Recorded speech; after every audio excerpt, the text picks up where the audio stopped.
How to change or forget ChatGPT password. Hello everyone, welcome back to our channel. So let's dive right in without wasting any time. Also make sure to watch this video till the end. So first of all open up ChatGPT. Now tap on three lines at the top left corner. Now tap on the profile and click on sign out.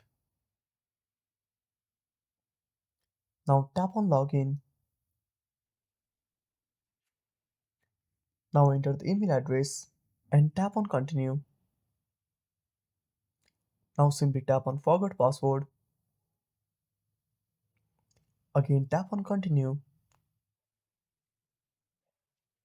Now go back to the home screen and open up Gmail on your device. Now open the ChatGPT email and tap on reset password. Now type the new password. Again re-enter the same password and tap on reset password. And that's it. Thanks for watching. Make sure to subscribe our channel and hit the bell icon. See you in the next video.